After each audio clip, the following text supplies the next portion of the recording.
ماہرین آپ دیکھیں گے کہ اینی اور فاخر کے درمیان میں لڑائیاں شروع ہو گئی ہیں اور یہ باتیں عائشہ سے بالکل بھی برداشت نہیں ہو رہی۔ دوسری طرف سائقہ کے سامنے فراز کی اصلیت آ چکی ہے کہ وہ شازیہ کے ساتھ چھپ چھپ کر ملاقاتیں کر رہا ہے اور سائقہ کی آنکھوں میں دھول جھونک رہا ہے۔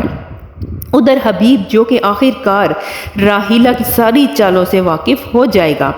راحیلہ کی اصلیت بھی حبیب کے سامنے آ جائے گی۔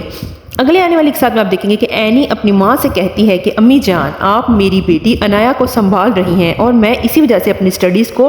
کنٹینیو کر پا رہی ہوں۔ مجھے پتہ ہے کہ یہ آپ کے لیے بہت مشکل ہے، طبیعت خراب ہونے کے باوجود آپ گھر کے کام بھی دیکھتی ہیں اور میری بیٹی کو بھی سنبھالتی ہیں۔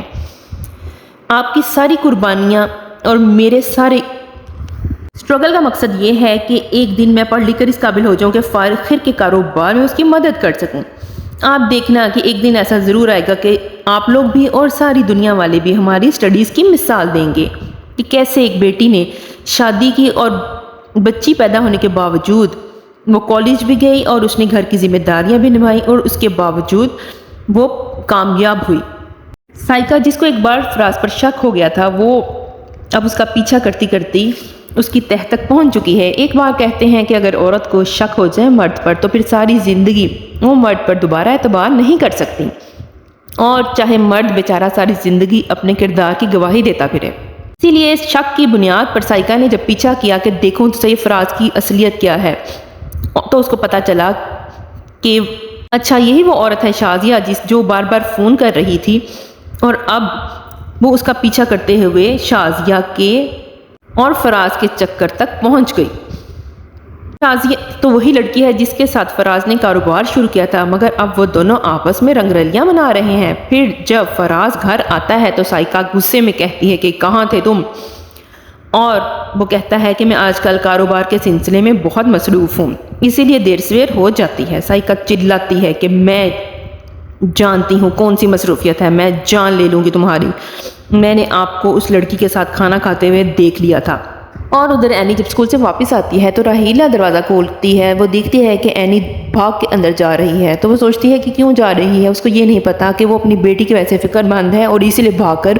اپنی بیٹی سے ملنے جا رہی ہے۔ دوسری طرف اینی دعوت پر جانے کے لیے تیار ہو رہی ہے تو فاخر کہتا ہے خیریت ہے، آج تم بڑا تیار ہو رہی ہو لیکن تم اچھی لگ رہی ہو۔ اس کے بعد دکھایا جائے گا کہ اینی فاخر کو بتاتی ہے کہ تم اپنی ذمہ داریوں سے منہ موڑ کر کیوں بیٹھے ہوئے، تمہیں اب احساس ہونا چاہیے کہ اب تمہاری ایک چھوٹی سی بچی بھی ہے،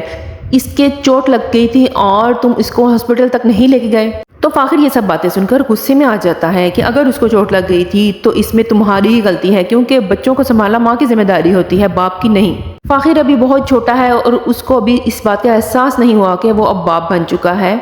فاخر جو کہ شادی کے بعد بہت ہی رسپانسبل ہو گیا تھا، وہ ابھی بھی اینی کے ساتھ بہت ہی مخلص ہے اور اس کا بہت خیال رکھتا ہے، مگر باپ بننے کے بعد وہ کنفیوز ہو گیا ہے اور اس کو یہ سمجھ نہیں آ رہی کہ اب اس کے اوپر اینی کے ساتھ ساتھ اس کی بیٹی انایا کی بھی ذمہ داری پڑ چکی ہے۔ ادھر دوسری طرف راحیلہ اینی سے کہتی ہے کہ اب تو تم اپنی بہن کی شادی کی تیاری کرو کیونکہ تمہارا باپ بہت جلد اس کی بھی شادی کر دے گا۔ تو اینی کہتی ہے کہ میں آپ کو کسی بھی آپ کی چال میں کامیاب نہیں ہونے دوں گی اور آپ کا یہ خواب ہی رہ جائے گا۔ تو راحیلہ کہتی ہے کہ تم بہت ہی معصوم ہو، کیا تمہیں نظر نہیں آتا کہ اس گھر میں تو وہی کچھ ہوتا ہے جو میں چاہتی ہوں اور میں اپنی خواہشات پوری کر کے ہی رہتی ہوں، اب تم دیکھ لینا بہت جلد تم اپنی بہن کی شادی کا کھانا کھا رہی ہوگی کیونکہ یہی تمہارے باپ کی مرضی ہے۔ اینی بہت پریشان ہو جاتی ہے لیکن وہ دل ہی دل میں عہد کر لیتی ہے کہ یہ ایسا میں کبھی نہیں ہونے دوں گی، جو ظلم میرے ساتھ ہوا ہے وہ میں کبھی بھی اپنی بہن کے ساتھ نہیں ہونے دوں گی اور اس کے لیے میں سٹینڈ لوں گی اور